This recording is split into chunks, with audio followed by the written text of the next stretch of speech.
ശരിക്കും ഇൻറ്റീരിയർ എന്ന് പറഞ്ഞു കഴിഞ്ഞാൽ ആ ഒരു ഡീറ്റെയിലിങ്ങിലാണ് ഇൻറ്റീരിയർ.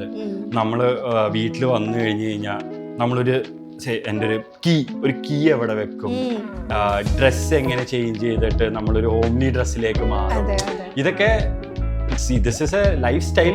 പക്ഷേ ഇതിനെ സപ്പോർട്ട് ചെയ്യുന്ന സംഭവങ്ങളാണ് ഒരു ഇൻറ്റീരിയർ. ഇത് we went with somebody who understood ആ ഒരു ഫങ്ഷനാലിറ്റി മനസ്സിലാക്കിയ ഒരാളുടെ ഇത് നോക്കി. ഒരു റിസ്ക് ആയിരുന്നു, റിസ്ക്കാണ്. എസ്പെഷ്യലി നമുക്ക് 5 ബെഡ്റൂം ഉണ്ട്, വലിയൊരു കിച്ചൺ ഉണ്ട്. ആൻഡ് ഇതിൻ്റെ ഒരു ഇഷ്യൂ എന്ന് പറഞ്ഞു കഴിഞ്ഞാൽ കുറേ സ്റ്റേക്ക് ഹോൾഡേഴ്സാണ്. എൻ്റെ ടേസ്റ്റ് അല്ല എൻ്റെ ബ്രദറിൻ്റെ ടേസ്റ്റ്, ബ്രദറിൻ്റെ ടേസ്റ്റ് അല്ല പേരൻസിൻ്റെ ടേസ്റ്റ്, പേരൻസിൻ്റെ ടേസ്റ്റ് അല്ല സിസ്റ്ററിൻ്റെ ടേസ്റ്റ്. ഇനി ഇതെല്ലാം കൂടി ഇത് മെയിൻ്റനൻസും ക്ലീനിങ്ങും എല്ലാം കൂടി ഇതാവണം. അപ്പോൾ ഇത് വലിയൊരു റിസ്കി ഡിസിഷൻ ആയിരുന്നു ഞങ്ങൾ ക്യാബിനറ്റിനെ സെലക്ട് ചെയ്യാന്നുള്ളത്. പക്ഷേ we thought okay let's go for it.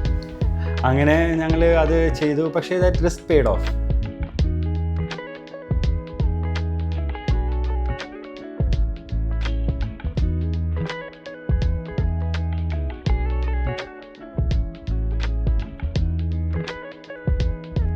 കിച്ചണിലെ utilities it's seamless.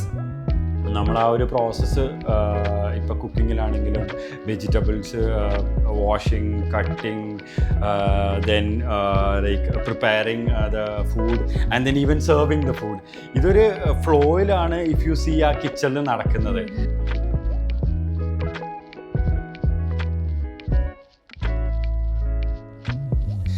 എനിക്ക് ഓർമ്മയുണ്ട്, ഞാനും ആർക്കിടെക്റ്റും സാനിയും കൂടിയാണ്, ഞാനും തോമസ് സാനിയും കൂടിയാണ് പോയത്. അപ്പോൾ ഞങ്ങൾ ഭയങ്കര അടിയായിരുന്നു.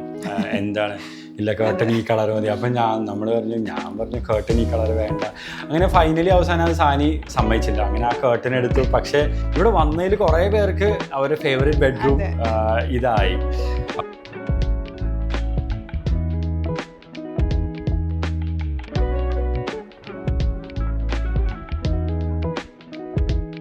പിന്നെ നമ്മൾ മാസ്റ്റർ ബെഡ്റൂമിലേക്ക് വന്നു കഴിഞ്ഞ് കഴിഞ്ഞാൽ മാസ്റ്റർ ബെഡ്റൂമിൽ ആ ഒരു ബെഡ്റൂമിൻ്റെ പുറകിൽ, ബെഡിൻ്റെ പുറകിൽ, അപ്പോൾ ഞാൻ സാനി എടുത്ത് പറഞ്ഞു നിങ്ങൾ തീരുമാനിച്ചു അവിടെ എന്താ ചെയ്യേണ്ടതെന്നുള്ളത്. പക്ഷേ she came up with a very surprising thing. ആ ബെഡ്റൂമിൻ്റെ പുറകിലൊരു I don't know what the material is, പക്ഷേ ലാമിനേറ്റിൽ ആ ഒരു ലാമിനേറ്റ് ഒരു ലിനൻ ഫീല് കിട്ടി. ആ ലാമിനേറ്റിൻ്റെ ആ ഒരു റിച്ച്നെസ്സും അതേ ലാമിനേറ്റ് തന്നെ വാട്ട് ഷീ ഡിഡ് ഇസ് ഒരു സൈഡിലെ വാർഡ്രോബിൻ്റെ സാൻഡ്വിച്ച് പാനലായിരുന്നു, അതിലും കൊടുത്തു. അപ്പോൾ യു ഫീൽ ദാറ്റ് ഓക്കെ ആ ബെഡ്റൂമിൻ്റെ ഇങ്ങനെ നടക്കുമ്പോൾ നമുക്കൊരു എന്തോ ഒരു യൂണിഫോമിറ്റി ആൻഡ് ഭയങ്കര കോൺഷ്യസ്ലി ഡിസൈൻഡ് ആയിട്ടുള്ള ഒരു സംഭവമായി തോന്നി. പിന്നെ എൻ്റെ ബ്രദറിൻ്റെ ഇൻസാഫിൻ്റെ റൂം. സോ ഇൻസാഫിൻ്റെ റൂമിലും ഈ ഒരു ബ്ലൂ തീമേ ഇൻസാഫ് പറഞ്ഞുള്ളൂ. ബാക്കി റെസ്റ്റ് എവറിത്തിങ് ഇവരെങ്ങനെ വേണമെന്നുള്ള ഞങ്ങൾ ആക്ച്വലി ഒരു ബ്ലൂ പെയിൻറ്റ് ആദ്യം അടിച്ചു. എന്നിട്ട് അപ്പോൾ അത് കഴിഞ്ഞ് പെയിൻറ്റ് ഫുള്ള് ചെയ്തിട്ട് so we have A policy, എന്തെങ്കിലും ചെയ്ത് കഴിഞ്ഞ് കഴിഞ്ഞാൽ അത് മാറ്റില്ല, അത് തന്നെ ചെയ്യും even if it doesn't look good. പക്ഷെ അത് ഞങ്ങളുടെ പുറകെ നടന്ന് കൺവിൻസ് ചെയ്ത് ആ പെയിൻറ്റ് മാറ്റി. അപ്പോൾ ആ പെയിൻറ്റ് മാറ്റിയപ്പോൾ ആ റൂമിൻ്റെ ലുക്കേ കംപ്ലീറ്റ്ലി മാറി. പിന്നെ സിസ്റ്ററിൻ്റെ ബെഡ്റൂം സിസ്റ്ററും സാനിയും തമ്മിലുള്ള അവരൊരു കോൺവെർസേഷനിൽ കംപ്ലീറ്റ് ചെയ്താണ്. ആൻഡ് ഷീ വാസ് ലൈക്ക് കുറേയൊക്കെ സാനി വിട്ടുകൊടുത്ത ഓൾ ടുഗദർ പറഞ്ഞു കഴിഞ്ഞാൽ ബെഡ്റൂംസൊക്കെ ഫുള്ളി ഇവരുടെ ഇൻവോൾവ്മെൻ്റ് ഉണ്ടായിരുന്നു. ഞങ്ങളുടെ ഇൻവോൾവ്മെൻ്റ് ആകെയുള്ളതെന്ന് പറഞ്ഞു കഴിഞ്ഞാൽ എന്ത് മെറ്റീരിയൽ വേണം, ഫ്ലൂട്ടഡ് ഗ്ലാസ് വേണോ, സാൻഡ്വിച്ച് ഗ്ലാസ് വേണോ, അങ്ങനത്തെ ഒരിതേ ഉണ്ടായിരുന്നുള്ളൂ. ബാക്കി എല്ലാവരും ഇവർ തന്നെയാണ് ഫുള്ളി ചെയ്തത്. പിന്നെ എൻ്റെ ബെഡ്റൂമിലേക്ക് വന്നപ്പോൾ എനിക്കൊരു ഇതുണ്ടായിരുന്നു, എൻ്റെ ബെഡ്റൂമിലൊന്നും വേണ്ട. ആദ്യം തന്നെ ഞാൻ പറഞ്ഞു എനിക്ക് ജസ്റ്റ് ഒരു കോട്ട്, ആക്ച്വലി ഞാൻ പറഞ്ഞു ഒരു കോട്ട് വരെ വേണ്ട, താഴെ ഒരു ബെഡ് ഇടുക, പിന്നെ പ്ലെയിൻ വൈറ്റ്, ഇത് ഫുൾ വൈറ്റ് ഇത് ചെയ്യുക, ഒരു വുഡൻ ഫ്ലോർ ചെയ്യുക. അപ്പോൾ എന്നെ സാനി ഇങ്ങനെ പറയണ്ടായിരുന്നു അങ്ങനെ ചെയ്താൽ ഭംഗി ഉണ്ടാവില്ല, അത് ചില ഫോട്ടോ ഫ്രെയിംസിലൊക്കെ കാണുന്ന ഭംഗിയേ ഉള്ളൂ, അത് ആ ആംഗിളിൽ നിന്ന് ഫോട്ടോ എടുക്കണതിൻ്റെയാണ്. When you live inside that you will ഭയങ്കര മൊണോട്ടണസ് ആവും, കുറച്ച് ഡള്ളായിരിക്കും. അങ്ങനെ 2-3 ഐറ്ററേഷൻ ഉണ്ടായിരുന്നു.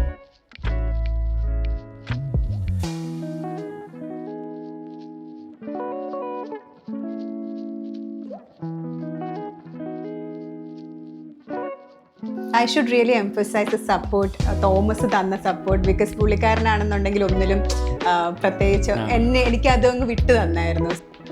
ട്രസ്റ്റ് മീ, ഇവർ ചെയ്യണ പ്രൊസീജിയർ എന്ന് പറഞ്ഞാൽ ആക്ച്വലി ഭയങ്കര കോംപ്ലിക്കേറ്റഡാണ്. അപ്പം ഞാൻ ആദ്യമൊക്കെ എന്ന് പറഞ്ഞാൽ ഇവരെ ഓരോ മൈന്യൂട്ട് ഡീറ്റെയിലിൽ ഞാൻ ചോദിക്കുമായിരുന്നു, ഇതെന്താ ഇങ്ങനെ വന്നത്, ഇതെന്താ ഇങ്ങനെ വന്നത്.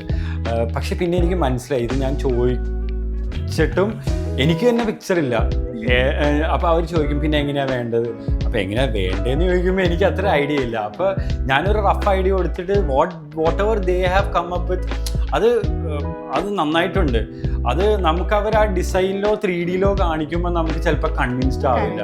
പക്ഷെ അത് ആക്ച്വലി ആ സ്പേസിൽ വരുമ്പോൾ അത് നന്നായിരിക്കും. അത് ചിലപ്പോൾ ഒരു ഹോം ഓണറിന് അത് റീഡ് ചെയ്യാൻ പറ്റിയെന്ന് വരില്ല. That's why I always tell you, trust me.